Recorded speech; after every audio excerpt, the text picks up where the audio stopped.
Welcome back, everyone. Today we're diving into Conversations with God. Oh, interesting choice. It's a fascinating book, and you know we love to go deep. You sent in some intriguing excerpts. Yeah, Really gets you thinking about like our place in the universe and all that. absolutely. Walsh really dives into some big questions. The big one for today, and this is what I find so powerful, is this idea that our thoughts, they actually shape our reality. Yeah. What do you make of that? Well, it's definitely empowering, isn't it? Like, we're not just along for the ride, but we actually have a hand in creating our experience. That's what Walsh seems to be saying. Huge shift, right? From Wow. hoping things work out to realizing we have some say in the matter. So the book digs into this whole thought is creative energy thing. Honestly, it kind of sounds like something out of a movie, you know? Like just think it and it'll happen. Right, right. It's not quite that simple, but Walsh does a good job of explaining it. Like, he talks about thoughts being pure energy, constantly radiating outward, influencing things around us. So it's more like our thoughts create a certain vibe and that attracts similar vibes. Exactly. Think of it like a radio transmitter. Your thoughts are sending out frequencies, and those frequencies attract similar ones. You focus on negative thoughts, you're more likely to encounter negative experiences.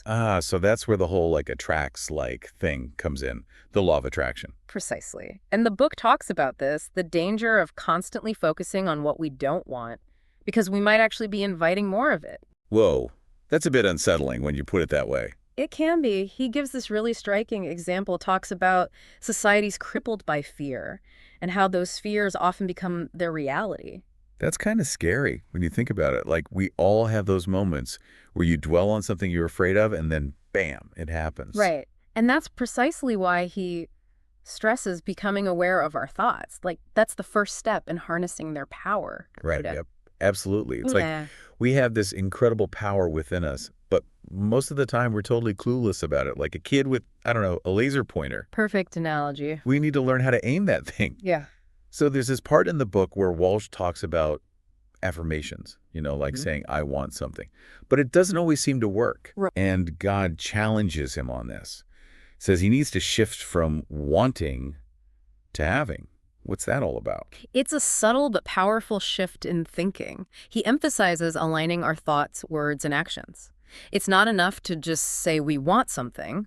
To really manifest it, we need to embody the feeling of already having it. So it's not just thinking it, not just saying it, but truly believing it deep down. Exactly. Cultivating that deep-seated belief, that knowingness that it's already on its way to us. But that's the tricky part, right? Like say you're stuck in a dead-end job, Right. but you're dreaming of something totally different. How do you actually bridge that gap between where you are and actually believing you're already there? It's about embodying the energy of that dream, like really stepping into it. So say it's a dream job, right? Right. Ask yourself, what would it feel like to already have it? How would you act? How would you carry yourself differently?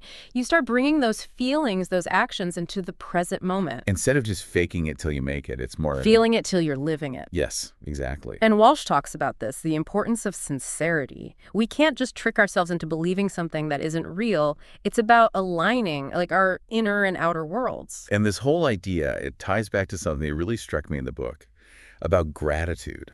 Walsh describes this scene, Jesus giving thanks before performing a miracle, like he already knew it was going to happen. Powerful, right? It is. That's gratitude for you. It's like when we're thankful before we see the results, we're aligning ourselves with that energy of abundance. We're open to receiving. It's like gratitude itself is a form of creation.